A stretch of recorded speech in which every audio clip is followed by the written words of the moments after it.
ఎన్ఏడీలో 36 మందిపై suspension, 6గురిపై police కేసులకు వ్యతిరేకంగా విక్టిమైజేషన్కి వ్యతిరేకంగా ఎన్ఏడీ గేటు వద్ద బహిరంగ సభ జరిగింది.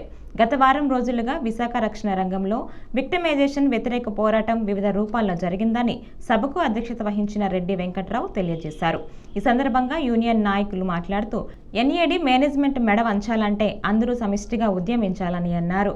కార్మికులకు ఇవ్వాల్సిన ఓటీ ఎవడబ్బ సొమ్ము కాదని, చట్ట ప్రకారం ఎలా రాదో చూస్తామని తెలియపరిచారు. చట్ట ప్రకారం ఇవ్వాల్సిన వాటిని ఇవ్వకపోతే సీజీఎంపై వ్యక్తిగతంగా కోర్టు కేసు ఫైల్ చేస్తామని అన్నారు. సీజీఎం తమ తప్పును ఒప్పుకొని సస్పెన్షన్ వెంటనే రద్దు చేయాలని, కోర్టు కేసులు ఉపసంహరించుకోవాలని, కాని పక్షంలో జరగబోయే పరిణామాలకు సీజీఎం బాధ్యత వహించవలసి ఉంటుందని హెచ్చరించారు. ఈ కార్యక్రమంలో ఐఎన్టీయూసీ జిల్లా ప్రధాన కార్యదర్శి నాగభూషణం, ఏఐటీయూసీ ప్రధాన కార్యదర్శి GSJ Achyutarao, SM Moulali, RKSV Kumar, CITU ప్రధాన కార్యదర్శి, రక్షణ రంగంలోని అన్ని యూనియన్ల అధ్యక్ష కార్యదర్శులు, జిల్లా నాయకులు, కార్మికులు భారీ సంఖ్యలో పాల్గొన్నారు.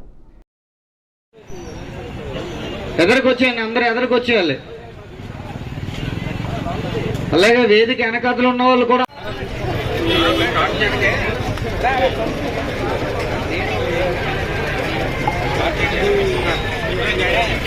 ప్రధాన నాయకులు వచ్చారు.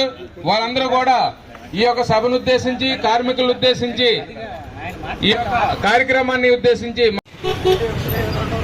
మిత్రులారా, టెంట్ దగ్గర ఉన్న వాళ్ళందరూ ముందుకు వచ్చేయాలి. కొంచెం వారి భర్తలకు 42 మందికి వార్నింగ్ లెటర్లు ఇచ్చారు. అందులో 2 మహిళలకి, ఆడకూతుర్లకి షోకాజ్ నోటీసులు ఇచ్చినటువంటి దుర్మార్గ పరిస్థితి ఈరోజు ఉంది. ఇక్కడ మీ ఎన్ఏడీ గురించి ప్రత్యేకంగా చెప్పనవసరంలా. మనం గత 20 సంవత్సరాలుగా మీ అందరి కష్టార్జనతో పోగుపడినటువంటి ఆ రిజర్వ్లో ఉండేటటువంటి ఓటీని బుక్ చేయాలి, గత పద్ధతిని కొనసాగించాలని చెప్తే మిమ్మల్ని చర్చలకని పిలిచి మన ఆడకూతుర్లని అన్నరాని మాటలని దాన్ని సాకుగా చూపించాయి. 36 మందిని సస్పెండ్ చేయడం, 6గురి మీద పోలీస్ కేసు పెట్టడం ఇక్కడ జరుగుతున్నటువంటి అత్యంత కిరాతకమైనటువంటి పని. అంతేకాదు దేశవ్యాప్తంగా నేవీలో ఆల్వేలో 8 మేజర్ సాక్షిట్లు ఇచ్చినటువంటి పరిస్థితి ఉంది. మీరు చేస్తున్న యాక్టివిటీ అంతా మీరు చేయండి. మీకు సంఘీభావంగా బయట పబ్లిక్ సెక్టర్లో ఉన్నటువంటి వాళ్ళని, ఇతర రంగాల కార్మికుల్ని కూడా తీసుకొని వచ్చి మీ వెనక నించునేటట్టు, మీ పోరాటానికి స్ట్రెంథెన్ చేసేటట్టుగా మా సాయి శక్తులా కృషి చేస్తాం. అందుకనే ఏఐటీసీ కానీ, ఐఎన్టీసీ కానీ, సిఐటి కానీ దానికి సిద్ధంగా ఉన్నాయి అని మీకు సంఘీభావం తెలపడం కోసమే అందరం ఈరోజు ఇక్కడ రావడం జరిగింది. కాబట్టి మిత్రులారా, మనం చెప్తూ ఉంటాం, రక్తస్రావం జరగకుండా పిల్లాడు పుట్టడు. ఒక చెట్టు మొలకెత్తాలంటే భూమి చీలకుండా బయటికి విత్తనం మొలక రాదు. కోడిగుడ్లో నుంచి పెంకు పగలకుండా కోడిపిల్ల బయటికి రాదు. మనం పోరాటం జరగకుండా, అలాంటి విక్టిమైజేషన్ గురి కాకుండా ఉద్యమాల ముందుకి సాగవు. మనం కనబడుతూ ఉంటాం. ఇంతటి దుర్మార్గమైన చర్యలు ఇక్కడ నేవల్ మేనేజ్మెంట్, ఆ నేవల్ మేనేజ్మెంట్ అనుగుణంలో ఉన్న ఇక్కడ మీ సీజం కూడా అదే విధంగా ప్రవర్తన చేస్తూ ఉంటాడు.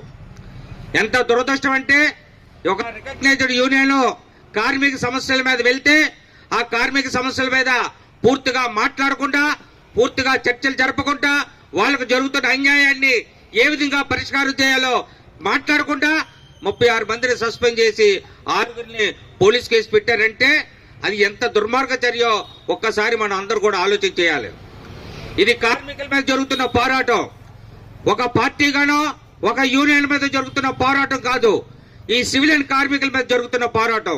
ఈ సివిలియన్ కార్మికుల మీద జరుగుతున్న పోరాటాన్ని మన అందరం కలిసేట్టుగా పోరాటం చేసి ఎదుర్కోపోయినట్లయితే భవిష్యత్తులో సివిలియన్ కార్మికులందరినీ కూడా బానిసలుగా చూసే పరిస్థితి ఏర్పడుతుంది. కాబట్టి మనందరూ కూడా కలిసికట్టుగా పనిచేయాలి.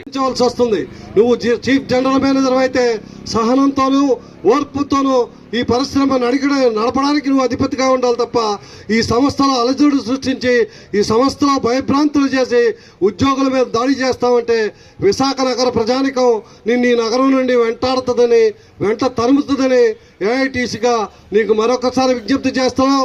వెనువెంటనే ఈ 36 మంది సమస్యలని పరిష్కరించి సస్పెన్షన్ లిఫ్ట్ చేసి ఏదైతే ఓటీ పెండింగ్ ఓటీ ఉందో ఆ ఓటీని క్లియర్ చేయకపోతే నిన్ను భవిష్యత్తులో కోర్టుల చుట్టూ తిప్పే ప్రక్రియకి ప్రారంభించవలసి వస్తుందని హెచ్చరిస్తూ ఈ అవకాశం ఇచ్చిన మీ అందరికీ ధన్యవాదాలు తెలియజేస్తూ